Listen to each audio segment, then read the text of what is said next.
Estamos apresentando Jornal da Cultura. Você sempre bem informado. Muito bem, são 11 horas e 20 minutos. Nós estamos hoje recebendo o Dr. Vitor Brenterbach aqui dentro do Jornal da Cultura. Hoje é feriado nacional, mas o doutor se dispôs a estar conosco e até aproveitar também esse momento que a população, que o cidadão está em casa, né, está descansando, para ficar por dentro de informações relacionadas ao Covid-19. Pois é, doutor, passaram-se os meses, né, algumas semanas do nosso último bate-papo, e Covid-19 ainda é o papo da vez, né? A gente teve uma esperança de que o senhor voltasse aqui para falar, claro, de saúde, mas não relacionado ao Covid-19, né? A gente tinha esperança de que tudo isso acabasse com o tempo. E é uma esperança que nós temos ainda, mas, infelizmente, a vacina está devagar, né? A quantidade de vacina que a gente recebe, ela fica muito aquém do desejável, né? E a gente, por enquanto, está vivendo como bom brasileiro de esperança e de expectativa, né, doutor? Seja bem-vindo, bom dia. Bom dia, obrigado, Marlon, obrigado, Maurício. Primeiro, pedir desculpa aí, na semana passada eu não pude comparecer, teve um pequeno problema lá com meu filho, mas tudo resolvido e estamos aí à disposição. Tem alguns dados importantes e interessantes a respeito da vacinação no Brasil, em comparação a outros, que a gente pode ir conversando aí ao longo do bate-papo. Muito bem. Bom, vamos deixar a vacinação para daqui a pouquinho. Eu gostaria que o senhor falasse, a gente começasse a falar sobre esse assunto, que é um assunto muito pedido, inclusive, pelos nossos ouvintes, que é a questão das sequelas que a Covid-19 tem deixado nas pessoas. Aquele último bate-papo que nós tivemos, a gente até conversou sobre isso, mas até parecia, né, doutor, que era algo novo também, né? Mais uma novidade do Covid. Hoje, por exemplo, eu vi uma matéria que saiu no R7, que na Universidade de Roma, eles descobriram que uma das sequelas do Covid está sendo a impotência sexual, né? Para você ver a que ponto chegamos, né? Então, e aí a gente vê pessoas que perderam a memória, que estão perdendo o cabelo, que estão perdendo a audição, estão com uma certa moleza, né, dores no corpo. Fala pra gente dessas sequelas, doutor. Já é provado cientificamente que o coronavírus tem causado realmente sequelas? É provado sim, Marlon. A doença, no início, acreditava-se que ela tinha um caráter mais do quadro respiratório. E a partir do momento que a doença foi sendo instalada, descobriu-se que ela também acomete outros órgãos do corpo. Uhum. E as sequelas também atingem essas outras partes do corpo, com predominância da parte respiratória.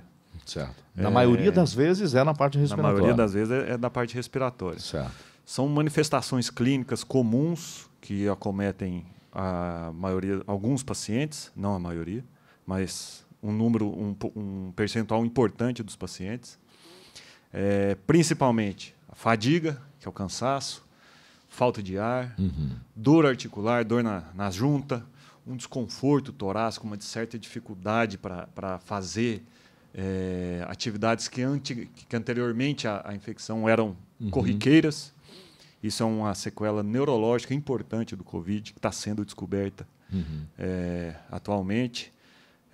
Tosse e a falta de ar são os principais, né? A gente recomenda aí, após a infecção do Covid, a realização de um raio-x 12 semanas após 12 semanas. A alta hospitalar ou a alta médica. Ou seja, 1 mês e meio, aproximadamente, uns 3 meses aproximadamente. Caso esses sintomas permaneçam ou no raio-x seja identificada alguma imagem suspeita, alguma alteração, procede-se então a tomografia computadorizada, que é o exame mais adequado. E muitas sequelas são graves, dá uma falta de ar acentuada, em função da fibrose pulmonar. Quando a gente tem essa infecção pelo coronavírus, ele ataca a célula do pulmão, e no decorrer da cicatrização dessa infecção acaba acontecendo a fibrose, ou seja, o pulmão ele já não consegue mais se expandir normalmente. E isso pode ser amenizado, às vezes até revertido, com uma fisioterapia respiratória, um acompanhamento do especialista. Doutor, mas essas sequelas, na maioria das vezes, são definitivas ou não? São sequelas provisórias ou, de repente, a pessoa fica ali 3 ou 4 meses com aquela tosse, com uma coisa ruim, e, de repente, consegue melhorar, se recuperar daquilo? Ou não? Realmente é uma sequela que pode ser definitiva? Nos pacientes, a grande maioria dos pacientes, ela é uma sequela transitória. Depois, o organismo consegue retornar às suas atividades normais, ao seu fisiologismo, ao seu funcionamento normal. Na maioria das vezes? Na maioria das vezes. Tá. Agora, aqueles pacientes que ficam por um período muito longo, internado em UTI, ventilação mecânica, alguns fazem até traqueostomia, esses sim podem, no futuro, desenvolver uma sequela permanente. Por exemplo, o paciente que fica com um tubo na garganta, entubado por muito tempo, certo. ele pode ter uma estenose de traqueia, que é o órgão que, vamos dizer assim, é o caminho do ar da via aérea superior para o pulmão. E essa estenose tem consequências graves.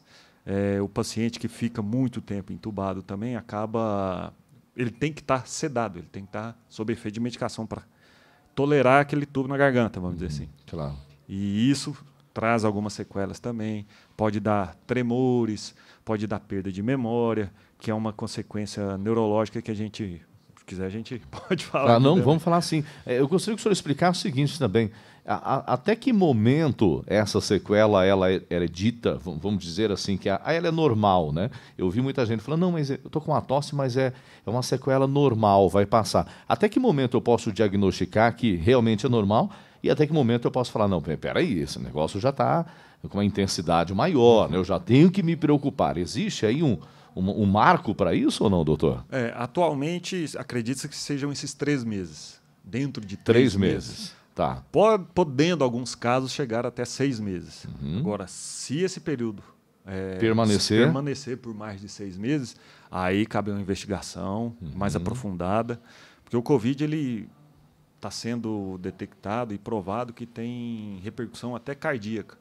O vírus acaba causando uma inflamação no coração, pode levar a uma disfunção do miocárdio, uma disfunção do músculo cardíaco, ele pode não bater direito, vamos dizer assim, ou bate com menos intensidade. E isso pode provocar uma síndrome de baixo débito, ou seja, falta sangue em algum momento, pode ser na cabeça, pode ser nos membros inferiores, nas extremidades, onde vai dar o tremor. A gente tem está sendo aventado aí uma sequela neurológica importante, que é a brain fog, que é como se fosse uma névoa cerebral. A pessoa ela não consegue, ela tem uma dificuldade em executar ações que antigamente ela fazia normalmente. Isso nos pacientes mais graves, que ficaram por muito tempo internados. Pode acometer até 81% dos pacientes. Olha só, um percentual muito alto, né, doutor? Muita gente. Muito alto. 61% desses pacientes desenvolvem uma cefaleia, que é uma dor de cabeça frequente, diária.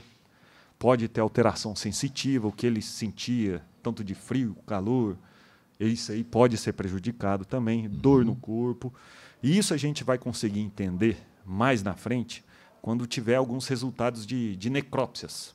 O paciente faleceu por Covid, certo. Faz a necrópsia do paciente e vai lá ver a célula do cerebral, a célula do coração, vê em que nível que está sendo esse acometimento. Ou seja, tudo continua sendo muito novo, né? Até nisso, né? Até nisso. Tudo continua muito novo. Doutor, de repente assim, uma pessoa que provavelmente já teria, com o passar do tempo, desenvolvido uma certa doença.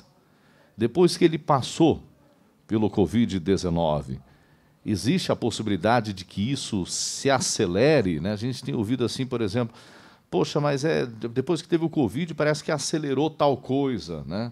Em problema de saúde. Será que existe isso também de acontecer, doutor? Eu acredito que sim. Eu imagino que você esteja se referindo, por exemplo, a um Alzheimer, a uma doença de Parkinson. Exatamente. Eu acredito que acelera sim. Que a gente está vendo bastante pacientes, tem muito relato de neurologista brasileiro. Eu até estava assistindo uma live do pessoal do CRM do Mato Grosso do Sul, lá de Campo Grande, e eles estavam batendo nessa tecla também, que tem disso, lógico. Período muito pequeno, poucos pacientes, a gente não pode afirmar com certeza, principalmente neurológica. Certo. Psiquiátrica, doença psiquiátrica, está aparecendo muito, muita ansiedade, muita depressão. Foi feito um estudo com os médicos da Colômbia. 40% dos médicos desenvolveram um transtorno de ansiedade generalizada. Se isso pode ser precedido pelo Covid, aí eu já não sei, a doença psiquiátrica, mas eu acredito que é uma doença neurológica. A gente tem relatos até de psicólogos, né, enfim, do município, que falam que as pessoas estão buscando mais, inclusive, depois do Covid. Tanto no momento que está tratando o Covid, quanto depois. Mas aí a pergunta seria assim, até aí eu acho que vem a parte do Dr. Vitor Brenterbach. Esses distúrbios que acabam acontecendo psicologicamente, é relacionado diretamente ao que o Covid causou no organismo ou, de repente, ao que o Covid está causando hoje na vida das pessoas? Né? É a parte de dentro ou é a parte de fora, né? Eu creio que seja a parte de fora. Porque é um estresse psicológico muito grande, é uma pressão para o trabalhador comum, que tem que levar comida para dentro de casa. Sim, não tem estabilidade mais, não sabe o dia de amanhã. O Brasil tem 30% da economia informal. O brasileiro ele tem que sair. Tem que sair para a rua para produzir, para ganhar dinheiro.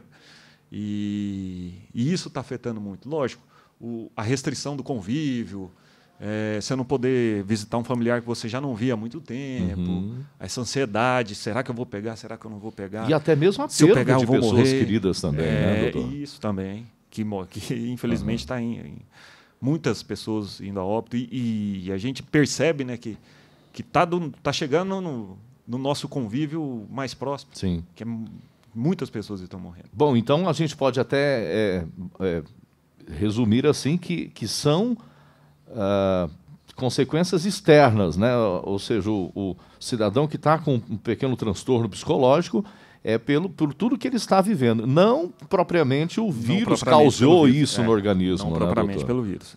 O meio externo influencia muito mais nesse caso aí. Né? O doutor, ainda sobre a questão das sequelas, a gente falou dessas que estão acontecendo em maior quantidade, né?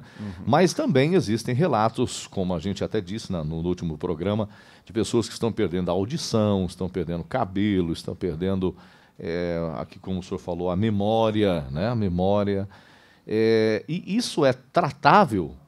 É tratável e recuperável, principalmente a parte do perder o cheiro e perder o gosto. Isso alguns otorrinolaringologistas estão estudando um método para recuperar, que é você fazer uma fisioterapia de cheiro, vamos dizer. Todo santo dia, vai lá e pega aqueles cheiros mais fortes, por exemplo, hortelã, canela, cravo, café, e perde ali, não, né? Você vai ganhar 10, 15 minutos do seu dia inalando aquelas fragrâncias diferentes. Isso vai estimular... É um exercício. É um exercício, uma fisioterapia. Olha que bacana. Vai estimular o seu organismo a identificar novamente esses cheiros. E dessa forma, gradativamente, vai retornando. Então. Vai retornando. Eu tenho relatos assim, de pessoas, na verdade até um familiar meu, que já passou um ano, né, que teve o contágio do Covid, e até hoje não sente o gosto da comida, né? E começa a sentir, mas assim, muito, muito vago, não tem mais aquele sabor que tinha antes, né? Isso acontece Tem bastante. como exercitar também a questão do sabor? Do sabor? O sabor e o cheiro estão interligados. Até na questão neuronal, o nervo que leva a informação por cérebro é muito próximo e tem ligação. E a partir do momento que você volta com o cheiro, vai voltando também com o sabor. Mas creio que tenha também uma fisioterapia de gosto. Mas acaba voltando num momento ou outro ou não? Ou é definitivo? Não. A gente não sabe também, né, doutor? É para voltar. Tem que voltar. Né? Porque o vírus, como ele entra, na grande maioria das vezes, pelo nariz, a primeira célula que ele atinge ali é a célula receptora, a primeira célula neuronal, é justamente a da mucosa nasal. E ele também tem esse tropismo, ele também vai, vamos dizer assim, matar um pouco desse neurônio que vai dificultar a sentir cheiro e a sentir o gosto. E essa questão da memória? Eu já ouvi aqui em Chapadão, inclusive, alguns relatos de pessoas que estão perdendo a memória. E a memória eu sei que é algo que a gente pode exercitar também, né? Seria o momento de começar a exercitar a memória ou não? Uma vida ativa, tanto fisicamente quanto psicologicamente, é muito importante. Não parar, não fazer seu cérebro estacionar. Está sempre lendo, estudando, fazendo exercício, e isso vai ajudar você a ter uma recuperação, que os neurologistas estão chamando de long haulers, que eles têm esse quadro mais arrastado, mais longo. É necessário, muitas vezes, esse suporte. E tem que ir exercitando, não pode acomodar, falar, não, pode isso aqui acomodar. Porque, de repente, com o passado, só pedir aqui, licença, doutor, o pessoal que está ali fora, vou conversar mais baixo, que está saindo tudo no ar aqui, viu, pessoal? O Maurício, o Ronaldo ali, o Thiago, fazer silêncio aí, nós estamos conversando, duas conversas aqui, né? O pessoal de fora é a nossa aqui. Porque eu acredito que se a pessoa acaba falando assim, não, a memória, eu vou recuperar, mas aí ela não trabalhar aquilo ali, de repente ela pode perder de fato, né, doutor? Isso pode acontecer? Pode, com certeza. Devido ao Covid-19? Com certeza, pode acontecer. E aquilo que a gente estava falando, né? Por exemplo, pode preceder um Alzheimer, paciente 65, 60 anos, que já tinha uma predisposição genética para o Alzheimer. Acelerar o processo. Bom, doutor, nós temos algumas pessoas já participando com a gente. Bom dia, eu gostaria de fazer uma pergunta para o doutor Vitor. Qual o tempo máximo que um paciente pode ficar entubado? Olha, com o tubo na garganta, que é aquele procedimento que eu falei, o ideal é não passar de 15, 21 dias, 2, 3 semanas, que aí pode dar a estenose. A chance de acontecer a estenose é muito grande. Certo. É onde se faz o procedimento da traqueostomia. E a traqueostomia, ela dá um conforto muito maior para o paciente, certo, porque, vamos dizer assim, ele encurta o caminho da via aérea até o pulmão. Mas por que é usado sempre como última instância, digamos assim? Por que já não usar a traqueostomia? Por que já não usar, de fato, já no início do tratamento, porque, ao invés de entubar? Assim como todo e qualquer procedimento cirúrgico, tem algumas complicações. Até você chegar na traqueostomia, tem 4, 5 camadas musculares, tem um nervo, que é o laringeu recorrente, que passa ao lado da traqueia, tem a tireoide na frente do caminho também. Como é um procedimento cirúrgico, tem esse risco. Então, ela é mais complicada do que a intubação? Um procedimento bem mais complicado que a intubação. É um procedimento cirúrgico, é uma cirurgia. Então, por isso que primeiro tentam através da intubação, se não der certo, faz a traqueostomia. Tá, então tem um período intubado, não pode passar daquilo. O ideal é que não se passe. Certo. O ideal é que não se passe. Seria quantos dias? 2, 3 semanas. 2, 3 semanas já. 14 a 21 dias. Daí já vem para o plano B. Exatamente, já vai para o plano B, que é a traqueostomia. Bom, temos mais aqui, doutor. A Rosa, ela diz o seguinte: minha mãe tem 82 anos, pegou Covid, ficou com sequelas e ela está com muita dor nas costas e nos braços. E ela vai ter que fazer uma terapia porque ela não consegue ficar em pé. Olha só, hein? Que situação, né? Será que ela consegue voltar a andar? É a pergunta, doutor. Olha, é um pouco difícil de eu afirmar que ela vai conseguir voltar a andar. Cada caso é um caso, né? Tem que ver como que ela era a atividade dela pré-doença, o que ela fazia. Ela caminhava normal, tinha uma vida ativa normal, conseguia fazer as atividades. Pode ser, provavelmente ela recupere. Só que é o que a gente estava falando. Tem a polineuropatia do doente crítico. Se ela ficou muito tempo entubada, dá uma atrofiada na musculatura, porque ela não está trabalhando. Quando ela está entubada, ela está sedada, está numa maca, e ela acaba não trabalhando a musculatura, isso atrofia. Certo. Fisioterapia motora e respiratória é fundamental para essa senhora. Aliada à idade já avançada, de 82 anos, lógico que a gente não espera que ela volte dando cambalhota, claro, mas que o ideal é que que faça pelo menos as atividades comuns, ir à farmácia, ao supermercado, visitar. Ela pode retornar a fazer isso. Pode retornar. Né? É claro que vai ter que ter um trabalho de fisioterapia. E longo. Não é um trabalho de 1, 2 semanas, não. Pode colocar aí 3 a 6 meses. Maurício, aquele caso específico que a gente falou esses dias, qual que é o apresentador dele? O apresentador da Record, o Geraldo Luiz. Não sei se o senhor acompanhou. O que aconteceu naquele caso, o senhor sabe nos falar? Não acompanhei. Ele perdeu uma perna, né? Amputou? Amputou? Não chegou a amputar, mas não funciona mais depois do Covid, essa é a palavra. E é uma sequela, já foi, inclusive, que é uma sequela do Covid. Né? Pode ser que ele tenha sofrido algum AVC. Será que ele não sofreu um AVC? Também tem essa, né? Não está comprovado, tanto é que não precisa os pacientes atualmente.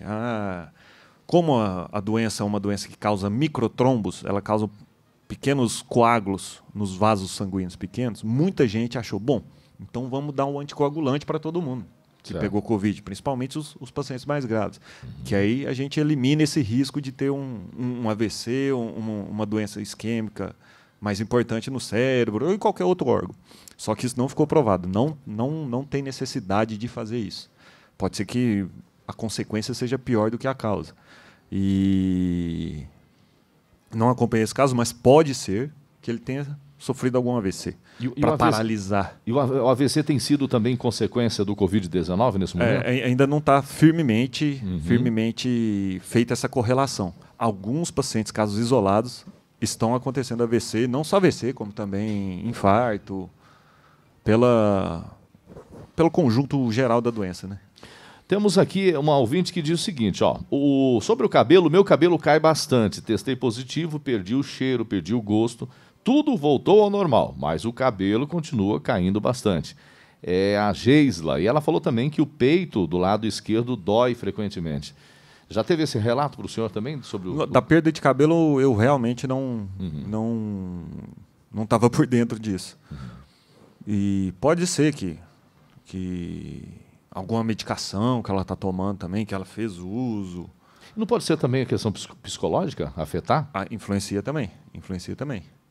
Agora, o que era outra coisa que você falou? Dor no peito esquerdo. Dor no peito. Geisla, faça um raio-x. Se não fez, faça. E caso leve para algum médico acompanhar. Ali no Hospital Municipal agora a gente tem um raio-x digital, que é uma imagem bem mais definida. Pode ajudar bastante. Caso seja avaliado, notado alguma alteração, fazer uma tomografia de tórax. Doutor, olha, tem uma pergunta aqui interessante. Boa tarde. Meu primo teve Covid-19, ficou entubado por 15 dias, aí fizeram a traqueostomia e depois ele contraiu uma bactéria, né, e veio a óbito. Isso pode acontecer, sempre pode acontecer? Ela se refere a pegar a bactéria. Está sendo normal, não é? Mas eu estou vendo que com bastante frequência as pessoas acabam pegando uma bactéria, né, e acaba vindo a óbito. Né? O ambiente hospitalar é um ambiente infectado. Tem a sua flora bacteriana específica. Propício para isso. E algumas bactérias acabam infectando, seja por N motivos. Já a imunidade já está um pouco isso diminuída. Que eu ia falar, até mesmo o paciente que está com a imunidade bem no limite, né? Está entubado, já não consegue fazer aquela ventilação, pode pegar uma pneumonia, pode vir bactérias, pode, tá? Não estou falando que vai, obrigatoriamente. Até na própria veia, o enfermeiro, o técnico de enfermagem vai pegar uma veia, pode levar a alguma infecção. A gente aqui pega muito acesso venoso central, que é pegar uma agulha mais calibrosa, e pegar uma veia mais calibrosa embaixo da clavícula ou aqui no pescoço. E é um dispositivo estéreo, logicamente, a gente faz todo o procedimento estéreo, que ele leva um catéterzinho próximo ao coração. Caso venha a pegar uma infecção, você já está com um sítio de infecção lá próximo do coração. E essa infecção pode se disseminar para qualquer lugar. Pode ser uma infecção pulmonar, às vezes até o paciente que fica muito tempo deitado acaba desenvolvendo alguma ferida, uma escara, e isso se torna uma porta de entrada para bactéria, vírus, fungo, enfim. E tem acontecido muito, né, doutor? Acontece. Isso acontece corriqueiramente, independente do E quase não há o que fazer, né? Porque eu acredito que os hospitais têm todo um protocolo, os médicos têm um protocolo, então não tem para onde fugir, né? Tanto é que às vezes você pega, isso não é incomum de aparecer na mídia, a ala X do hospital tal teve que ser totalmente interditada porque tinha uma bactéria multiresistente, assim, assado. Isso é. Ainda temos aqui mais relatos, viu, doutor, da mesma questão. A Maria disse, o irmão está perdendo o cabelo ela teve Covid, ele teve Covid no final de dezembro, e o cabelo está caindo até hoje, né? Mais um relato, então, da queda de cabelo, né? Que mais aqui? Deixa eu ver aqui o que nós temos. Deixa eu ver. Valeu, doutor Vitor, pelas instruções. Você é o melhor médico cirurgião que temos em nosso município. Obrigado aí. É a Josi aqui da recepção da UBS. Oi, Josi. Que Deus te abençoe e continue te dando discernimento para salvar vidas. Você é o orgulho da sociedade, sem menosprezar outros profissionais. Amém. Parabéns, Obrigado, doutor. obrigado, Josi. Por esse Josi é reconhecimento, parceirão, né? Nossa, lá da Parabéns. UBS. Temos mais aqui, uma pergunta interessante essa aí, que eu achei legal. A gente está falando muito das sequelas, né? Eu acredito que sim, existem pessoas que não ficam com sequelas, né? A pergunta dele é essa, ele falou, olha, eu peguei o Covid-19 e eu estou bom, eu não tenho sequela nenhum. Claro que isso pode acontecer também, né? Com não certeza. é todo mundo que desenvolve a sequela. Não é todo né? mundo. Na verdade, a grande maioria dos pacientes Não tem. não tem sequela e não tem nem sintoma. É. Tem muito paciente que não tem nem Exatamente. sintoma. É. O Brasil estima-se hoje que teve mais de 12 milhões de infectados. Desses 12 milhões, quantos desenvolveram? Quantos tiveram algum sintoma? Lógico, alguns tiveram sintomas muito graves, entubados, vieram a óbito, enfim. Só que a maioria não desenvolve sequela nem sintoma mais grave. Certo. Então não é uma regra, né? Pegou não é uma Covid, regra nem uma vou- obrigatoriedade. É. Não é. Bom, hoje eu vi agora há pouco ali, doutor, eu achei interessante, até porque quando a gente fala em impotência sexual, os homens já se mexem na cadeira, né? E aí um pouco antes ali de terminar o programa, eu vou ver se eu encontro aqui, no R7 lançaram uma matéria que ali na Universidade de Roma, eles descobriram que a impotência sexual tem acontecido com grande frequência nos homens pacientes que tiveram que Covid. tiveram o Covid-19. Pode estar relacionado à né? fadiga também, né? Será A falta de ar. Então, isso que eu ia perguntar. Será que vem a questão psicológica, que vem a questão das dores todo, nas costas? Será que não é um todo? Não é um Ou todo, realmente pode ter atingido, né? Mas também, há tempos atrás, quem estava sendo cometido pelo Covid eram as pessoas de mais idade, né? Que sofriam mais, e pode ser que adiantou esse processo, que os jovens, poucos nós jovens falamos. entrou nessa... Naquela primeira onda que começou lá na Itália. Sim, eram mais os idosos. Eram mais idosos, né? Só deu uma adiantada, um processo que realmente... Inclusive a fatalmente pesquisa seria. é lá, viu? A Aí, pesquisa é lá. Deixa eu só trazer aqui o pessoal entender. O estudo da Universidade de Roma, divulgado no mês anterior, aponta a disfunção erétil, a impotência sexual, como uma das possíveis sequelas da Covid-19. 100 indivíduos foram incluídos na análise, 25 positivos para a Covid-19 e 75 negativos. A prevalência de disfunção erétil foi de 28% no grupo cujos resultados foram positivos, contra apenas 9% no grupo cujos resultados foram negativos. O urologista Fernando, membro da Sociedade Brasileira de Urologia em São Paulo, confirma que esse tipo de caso tem se repetido em seus atendimentos. Olha aí, chegou já no Brasil, está em São Paulo em impotência ali. Tenho alguns pacientes que tiveram Covid-19 de forma grave. Ficaram entubados, permaneceram de 10 a 15 dias na UTI e hoje retornam com o critério de cura muito assustados, com muito medo e principalmente a função erétil debilitada, contou ele.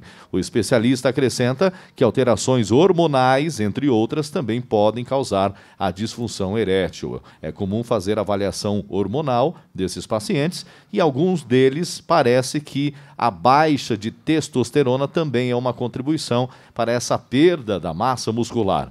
Todo o comprometimento feito pelo vírus também poderia estar comprometendo também a parte do libido. Só uma ressalva nesse estudo. Achei o número de pacientes muito pequeno. Muito pequeno 100 para pacientes, generalizar, né? Para assustar, né? Eu acho que tem que ter um estudo maior. Como é que é, Maurício?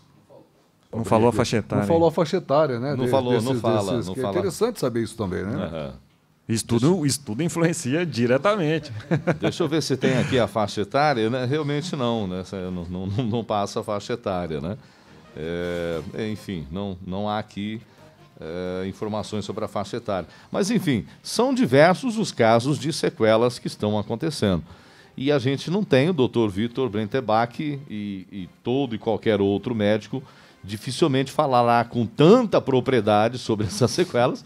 É uma doença nova, as sequelas são novas também, né, doutor? É tudo muito novo, né? Uhum. Como é uma doença, lógico, está aí há um ano, mas no curso de pandemias e de doenças infecto-contagiosas, um ano é pouco tempo. Muito pouco, né? Muito pouco tempo. Deixa eu ver que tem mais alguns questionamentos, só para a gente já passar para o próximo assunto.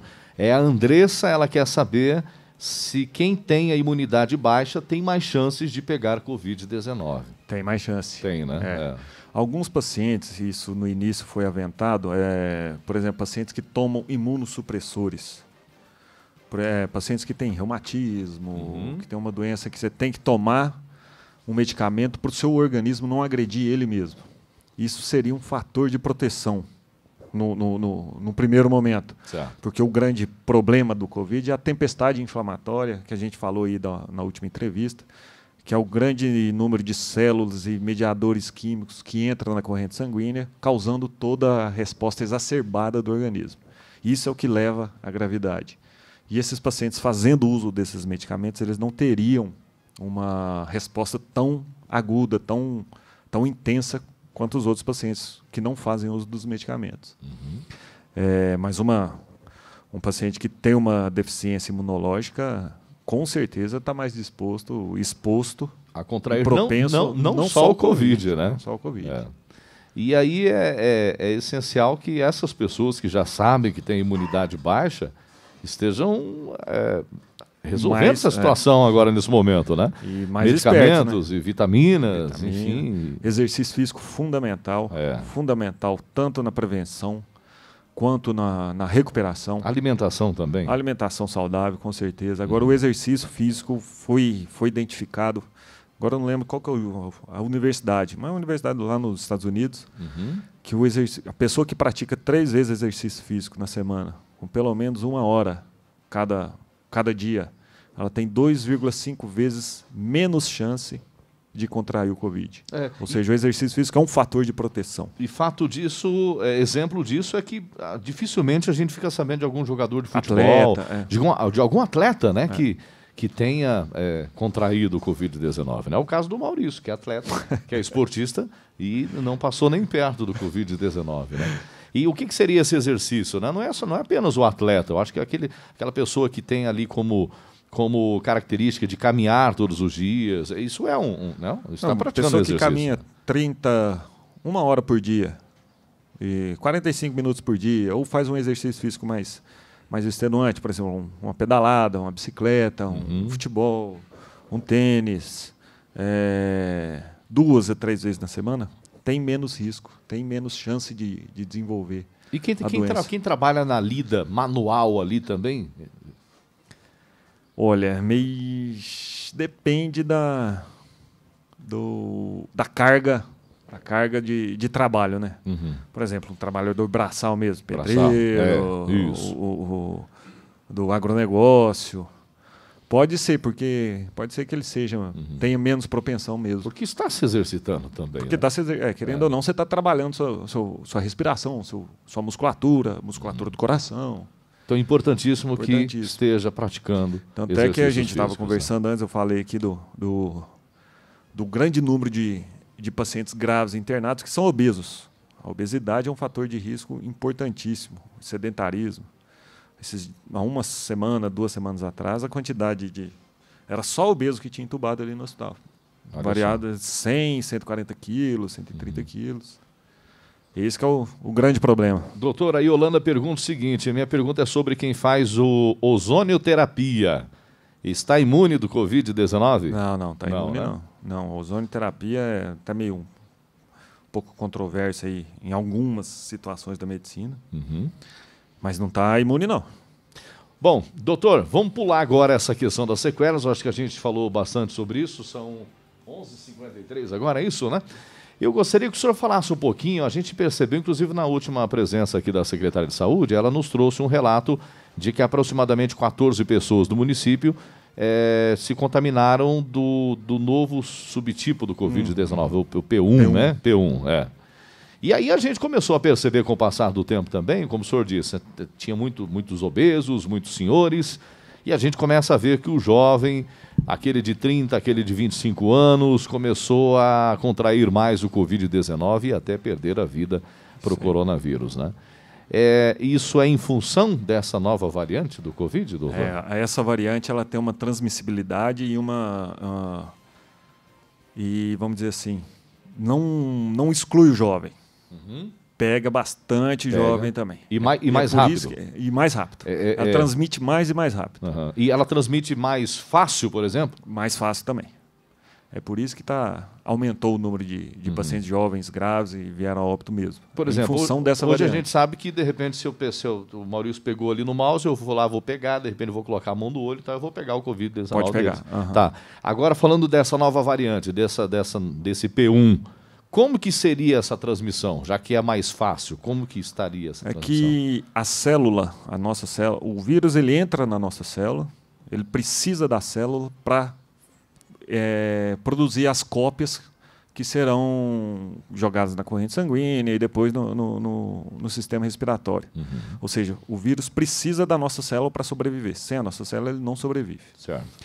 E essa variante ela tem uma facilidade para entrar na célula e ela tem uma capacidade de produzir mais vírus do que a outra variante, do que a variante inicial, vamos dizer assim, do que o vírus original. Existem mais de 100 mil variantes no mundo hoje. E essa P1, que é a de Manaus, que não casualmente não, foi atribuída a Manaus, mas foi descoberta no Japão. Ela tem essa facilidade. O vírus ele faz uma proteína, que é a proteína S de spike, de espícula, que é uma característica do coronavírus. E essa proteína ela se apresenta em maior quantidade ao redor na célula. E é isso que facilita essa transmissibilidade. Então a transmissão seria a mesma, só que como ela é mais densa, digamos assim, tem a facilidade da pessoa. Tem a facilidade de entrar na célula, se procriar e para depois ser eliminado. Doutor, e daí a gente vem a questão do jovem, né? A gente sabe que o jovem não parou, né? Isso é fato. Os luais estão continuando a acontecer, as festas em casa de piscina, em casa de fulano, em casa de ciclano. Ou seja, o jovem ele não ligou muito para o Covid-19. Isso é um fato, né? Eles se reúnem em grande quantidade. Com essa nova variante do Covid-19, existe uma facilidade de repente, acabar pintando até um surto de Covid-19 nos jovens nesse momento? Porque eles estão mais aglomerados, estão mais juntos, sem aquele cuidado que os mais velhos têm? Na verdade, é o que está acontecendo. Estão se infectando muito mais pacientes mais jovens, intubados, paciente mais grave, e isso só dificulta o controle pandêmico, porque não defendo o lockdown, longe disso, mas as medidas de controle, distanciamento social, uso de máscara, o álcool gel que está aqui na mesa, isso tudo diminui muito. E se você tem mais gente circulando com mais vírus, você controla menos a pandemia. Você tem uma dificuldade no controle, realmente, propriamente dito. Não sabe onde está mais. Né? E por isso que aumentou o número de casos nos jovens. Nos jovens. Ou seja, essa variante ela não escolhe mais. Não. Ela pode ser um jovem de 18, 19, 20. Pegou, inclusive, algumas crianças também, adolescentes. Né? Lógico que o desfecho é favorável. A chance de óbito é muito pequena numa criança. Certo. Mas pegou geral, vamos dizer assim. Mas em contrapartida a gente vê, por exemplo, jovens de 25 anos morrendo no estado, de 35, de 30 anos, enfim. É outro público agora. Né? E me fala uma coisa, a gente falou da questão da transmissão. E ela é mais forte, a carga viral dela é mais forte do que a anterior? Porque é o que eu tinha explicado. O vírus ele tem mais facilidade para entrar na célula. E a partir do momento que ele entra na célula, ele utiliza da engenharia, vamos dizer assim, celular para se reproduzir.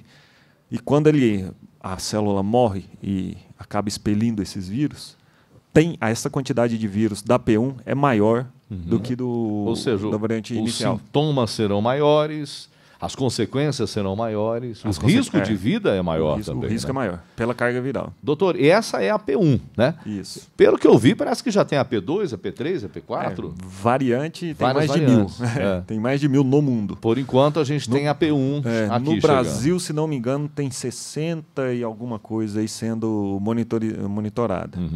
Essa P1 que é dessa transmissão mais fácil, está mais prevalente aí no nosso meio, infelizmente. Aqui no Brasil também já tem a P2, e agora surgiu. A P2 é lá de Porto Alegre, e agora tem uma nova que está aparecendo aí, que é a N9. N9. São siglas e siglas de... E o que muda da P1 para P2, ou da P2 para N9? Transmissão. Tipo de transmissão. A transmissibilidade, a facilidade do vírus de entrar na célula, de sair de mim e ir para você. Sim. E basicamente é isso, a transmissibilidade. E eu acredito, claro que eu não tenho conhecimento nenhum, sou totalmente leigo nisso, mas eu acredito que o Covid-19 ele deve estar evoluindo, né? Ao contrário do cidadão, mas ele deve estar evoluindo. Eu acredito que seja assim. Quando essas variantes devem estar vindo cada vez pior, né? Cada variante é uma mudança no código genético do vírus. Para melhor. Pode ser para melhor ou pode ser para pior. Certo. Tanto é que quando vai para pior, aquela variante acaba sendo extinta e não vai para frente. Agora, quando a variação genética, quando a mudança genética é para melhor, acontece isso que aconteceu na P1. Ela cresce, aumenta o número e acaba se transmitindo mais e acaba ficando mais presente no nosso meio. E são variações genéticas totalmente aleatórias, que a gente não sabe se vai ser para melhor, se vai ser para pior, e que podem trazer, com certeza podem trazer, um vírus mais forte ainda no futuro. Bom, a princípio, então, os cuidados para essa nova variante são os mesmos da tradicional mesma coisa. Covid-19. Uma doença viral transmitida por... É a mesma prevenção. Bom, e aí a gente vai para o assunto da vacina e eu gostaria de começar falando sobre essa questão. Essa vacina que a gente está tendo no Brasil, 2, agora parece que vai para 3, enfim, elas têm eficácia na cura dessa nova variante também? A Coronavac foi feito alguns estudos, que a Coronavac que é produzida no Butantan com tecnologia chinesa.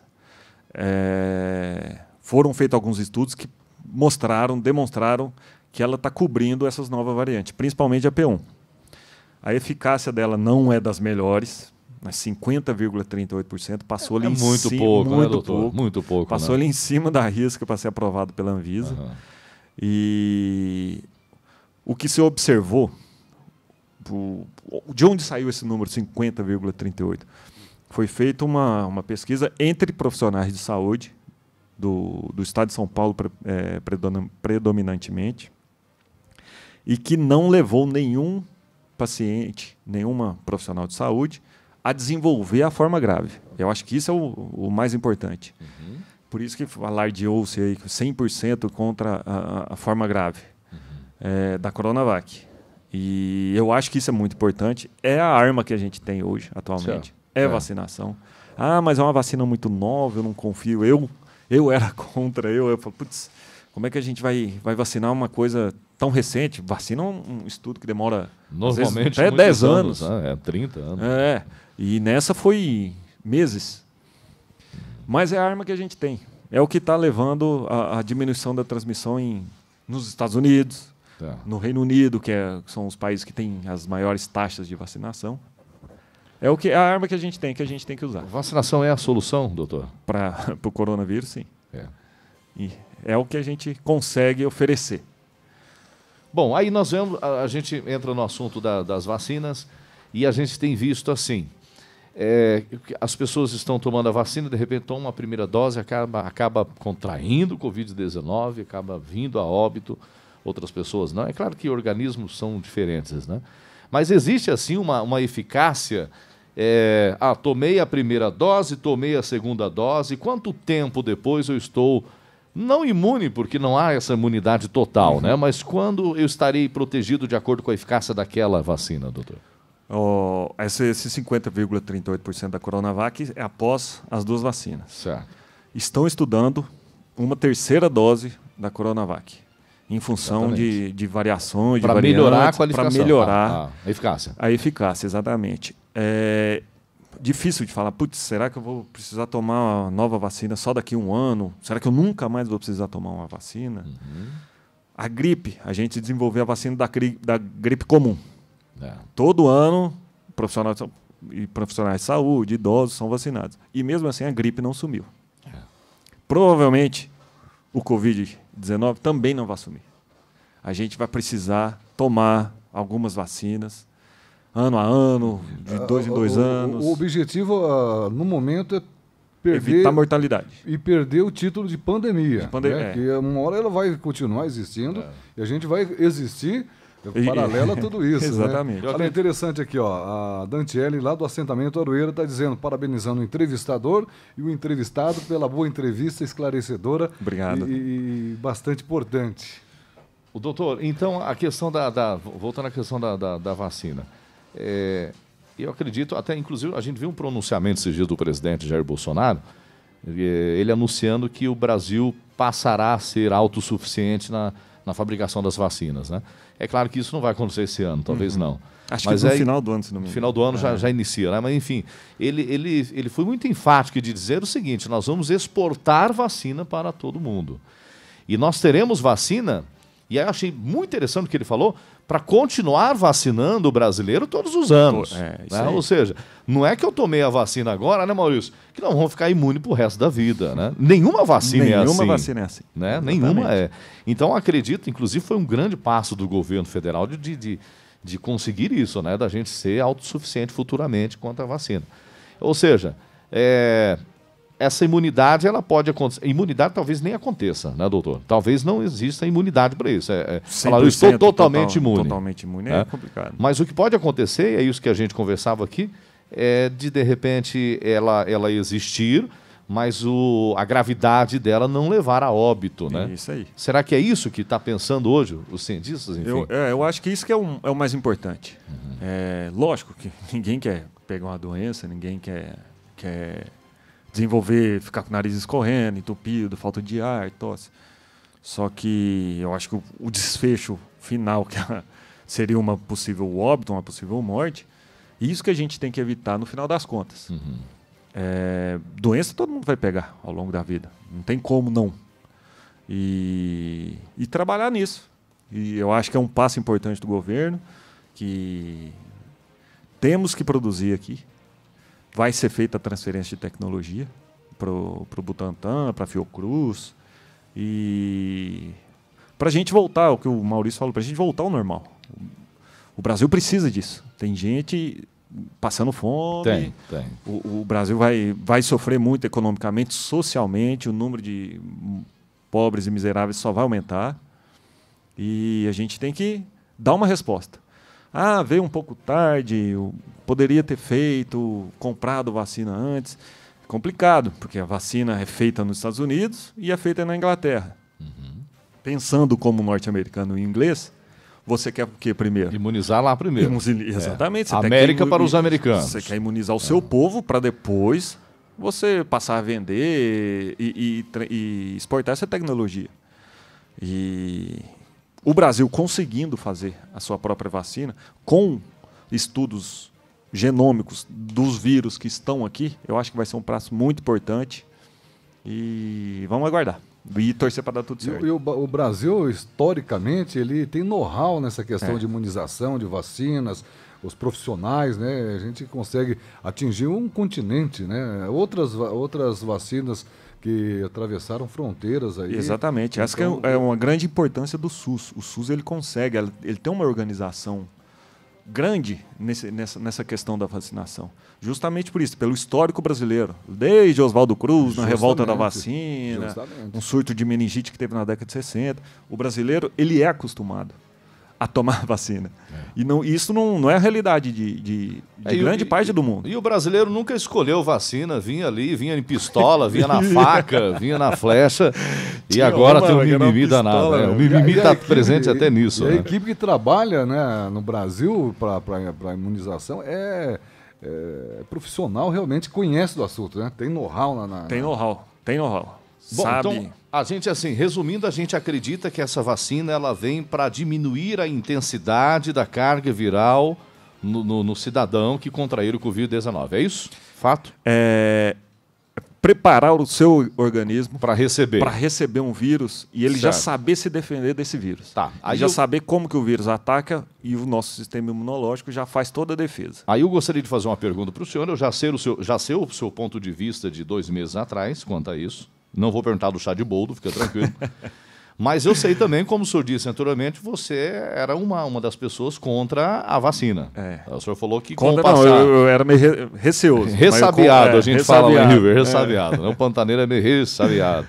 Mas aí, com o passar do tempo, o senhor viu a eficácia daquilo e falou, bom, o senhor é totalmente a favor hoje da vacinação. Totalmente. Tá?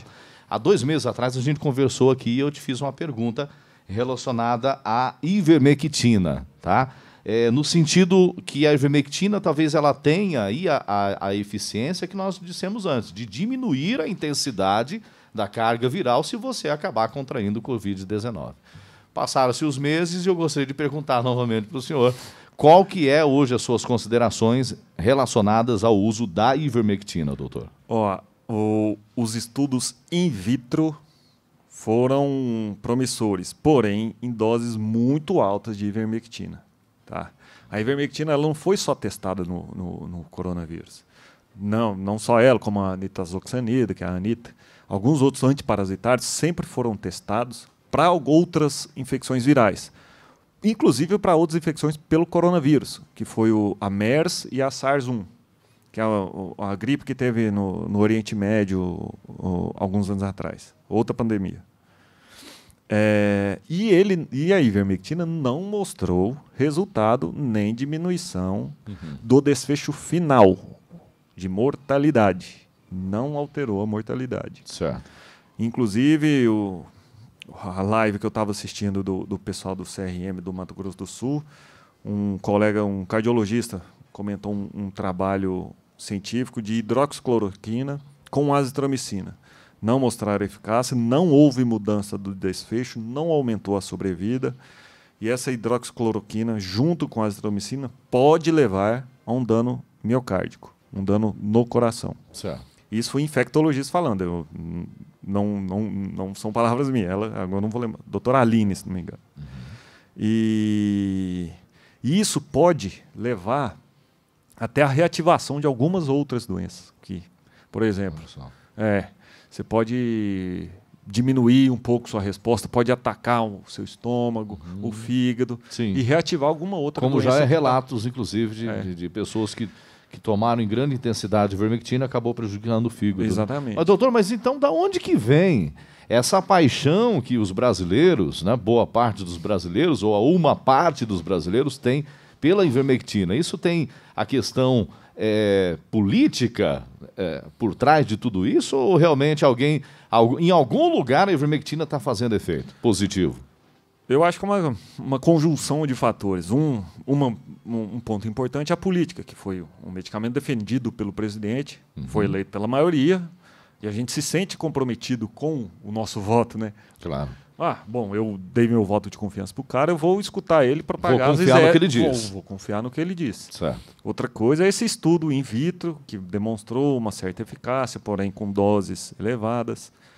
E eu acho que também a necessidade que a gente tem... De se apegar em algo. De ter alguma resposta para proteção.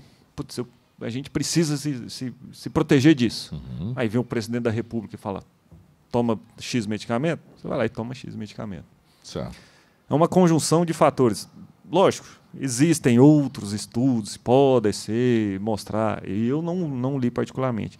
Até pedi desculpa aí para um amigo meu que ele falou, assina uma newsletter aí da internet para... que você vai mudar a sua opinião, tal. Infelizmente, Marcelo, não tive tempo de assinar. Sobre a ivermectina.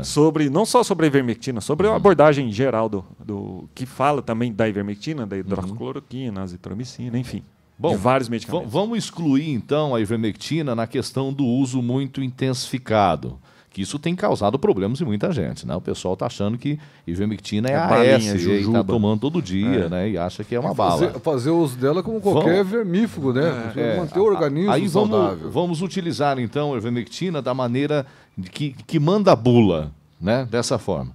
Existe a possibilidade de fazer mal para alguém essa ivermectina, se ele tomar da maneira adequada, do jeito que manda ali o manual, do jeito que manda a bula, a cada 15 dias ou a 20 dias, enfim, da maneira que for indicada ela, pode causar algum dano ou não?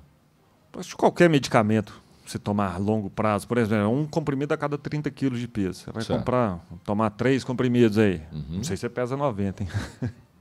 Acertou. Mas você toma 3 comprimidos hoje, daqui 15 dias mais 3. Daqui 15 dias mais 3. Aí você escuta. O problema também é a desinformação. Aí você escuta falar que o fulano tomou 6 comprimidos. E deu certo. E deu certo. E não sentiu nada. Eu peguei uma paciente no consultório que ela tomou 9 comprimidos em 2 dias. 9. Chegou lá vomitando, dor de estômago. E esse que é um dos problemas também, a desinformação. O ouvinte quer saber, ela tem 55 quilos, e ela quer saber se ela pode tomar ou fazer o uso da ivermectina uma vez por mês. Todo mês tomar o remedinho. Durante um período pois é, sem limite de quanto parar. tempo, né? É complicado, mas... Piolho não pega. Né? Piolho não vai pegar. Bicho de pé. Bicho de pé. Mas dá uma espaçada maior aí. Toma, sei lá, que cada 2 meses. Desde criança, todo tratamento, todo vermífugo é feito periodicamente, uma vez no ano. É aquilo para manter o organismo saudável. E ela nada mais é, a ação dela é vermífugo, né? Vermífugo, é. É só para deixar o organismo tinindo, mas tomar direto, de repente, aquele verminho que deixa a gente em pé pode vir a óbito também, né? Mas então, em resumo, doutor, não é recomendável a ivermectina para conter o Covid-19. Para precaver o Covid-19. Não é tratamento precoce, não previne de jeito nenhum. Não se engane. Porque senão pode pagar o preço lá na frente. Mas o fulano tomou, o Beltrano tomou e não pegou nada. E não desenvolveu sintoma. Mas é a história natural da doença. E tem os que tomaram, e aí eu falo por mim mesmo, que eu comecei a tomar a ivermectina, porque estava todo mundo tomando, eu fui na ivermectina, passaram-se ali, eu acredito que 15 ou 20 dias, eu contraí o Covid-19. Então não há uma regra de tomou, não vai pegar. Não peguei, né? Sem chance. E nem para diminuir a intensidade também não tem fator nenhum que prove a eficiência da ivermectina. Não. Não é porque você tomou ivermectina que você não vai só vai ter o nariz escorrendo e uma dor de garganta. Pode tomar e ir para o tubo. Doutor, ainda voltando agora na questão da vacina, já há algum relato de sequelas, digamos, acho que não seria nem sequela, seria... efeito colateral. Efeito colateral, isso, das vacinas ou não? Tem alguns efeitos colaterais, sim. A da Oxford e AstraZeneca, por ser uma tecnologia nova, ela pode... Ainda está em estudo, mas dá muita dor de cabeça, não é todo mundo, lógico, que vai ter. Se não me engano, 7% dos pacientes. Não vou falar o número aqui com certeza para não falar bobeira. Mas dá dor no corpo, dor atrás do olho, dor de cabeça, mas sintoma leve. Mas são apenas efeitos colaterais. Isso passa com o tempo. Passa com o tempo. Tomou 2, 3 dias você toma dipirona, acabou, você não tem mais nada. Não tem mais nada. Não é algo que vá ficar permanente de jeito nenhum na pessoa, né? Isso falando da AstraZeneca. E a outra, a Coronavac? Menos ainda, porque já é uma a tecnologia da Coronavac já é amplamente utilizada, que é o vírus vivo inativado. Certo. A gente já tem mais conhecimento como se comportam essas vacinas. Pode dar? Pode dar, lógico. Você pode ter uma dor de cabeça. Eu, pessoalmente, não tive sintoma nenhum, não tive efeito colateral nenhum. Mas pode dar, sim. Até para a gente desmistificar um pouco, a vacina, ela parece que tem alguma propriedade dela que vem do ovo. A incubação dela. A incubação dela é realizada ali. Tá. Aí eu vi um relato, e a gente acaba não sabendo o que é fake news, o que é verdade e o que não é, né? O cidadão falou o seguinte, olha, minha tia, ela acabou morrendo depois que ela tomou a vacina, porque ela tinha alergia a uma substância do ovo.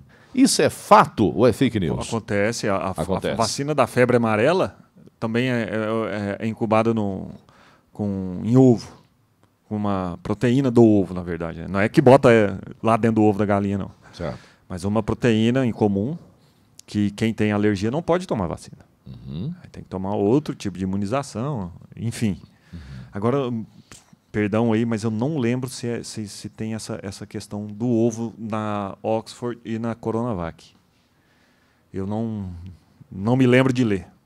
Aparentemente na Coronavac sim. Coronavac. Parece que até existe um laboratório em São Paulo com os ovos, enfim, com a criação que foi feita para isso. Para isso, bacana. Para esse fim. Bom, tem mais alguns questionamentos ali, Maurício. Você que está mais perto ali do WhatsApp, fica à vontade, ele. Vamos lá. Essa foi respondida agora. Quem tem alguma alergia à vacina, né, tem que comunicar, falar, olha, eu tenho uma certa alergia, e para ficar sabendo, né? Mas dificilmente alguém sabe que tem uma alergia a uma substância do ovo, né? Na grande maioria. Não, às vezes descobre, porque ovo como é um alimento que é do dia a dia, né? Do dia a dia. Às vezes descobre lá na infância. Tem mais ali, Maurício? Fica à vontade. A grande maioria agora está parabenizando. A Érica Silva, né? Está dizendo que ela se sente muito orgulho em trabalhar ao lado do doutor. Obrigado, Érica. No centro cirúrgico. E os outros Érica do centro cirúrgico. Parabenizando aí a entrevista ao entrevistador e ao entrevistado, né? Bom, obrigado pelas palavras, pelas mensagens aí, pessoal. Um abraço, trabalho de hoje. Tá certo, então. Bom, doutor, a gente está chegando no final, mas bem no final mesmo ali do nosso jornal, a gente já tem que encerrar. Mas agradecer pela sua presença aqui no nosso jornal de hoje. E eu já quero deixar em aberto para que a gente tenha outro bate-papo, porque o que eu percebo é que está tudo mudando em relação ao Covid-19. As nossas percepções quanto ao vírus, né? As percepções dos profissionais, como o senhor, né? Então a gente espera que... Eu realmente espero, de coração, que o senhor não volte aqui para falar de Covid-19. Né? Que a gente possa, inclusive, a gente tinha marcado um bate-papo para falar de diabetes, né? Falar de outras doenças, mas infelizmente a gente acabou tendo que voltar na Covid-19, porque ainda é uma doença, realidade. É uma realidade que a gente está vivendo. Né? Mas agradecer. Sim, claro. Antes de terminar, é interessante, né, lembrar aos amigos, o pessoal que está nos ouvindo, que até que seja feita a imunização, que você vacine, ainda o isolamento, o distanciamento, o álcool, a máscara está sendo eficaz a esse isso aí, vírus, Maurício. Eu acho que é importante a gente ressaltar isso para a população. É a maneira que a grande parte da população tem para se defender. Justamente. Eu repito, não defendo lockdown. Eu acho que isso pode ter consequências piores do que o próprio Covid lá na frente. Claro. Mas o distanciamento social, bom, quer fazer uma festinha? Reúne ali pouca pessoa, não vai num boteco, show, nada disso. Lava a mão frequentemente, álcool gel, máscara. Só uma situação que a gente vê com frequência, que é um costume, o pessoal que bebe destilado, por exemplo, ele faz um copão ali de vodka com alguma coisa e aquilo ali roda na festa inteira, né? Acho que isso é algo que a gente tem que evitar também, né? Tem um pouquinho mais de discernimento e sensatez para a gente tomar, porque está afetando todo mundo, está afetando o Brasil inteiro e vamos todo mundo se ajudar. Bom, no último bate-papo que nós tivemos, eu te fiz a pergunta, o senhor não me respondeu, mas eu vou perguntar novamente, que eu sou atrevido. Quando é que acaba o Covid-19, doutor? Pô, cara, pergunta difícil essa aí, mano.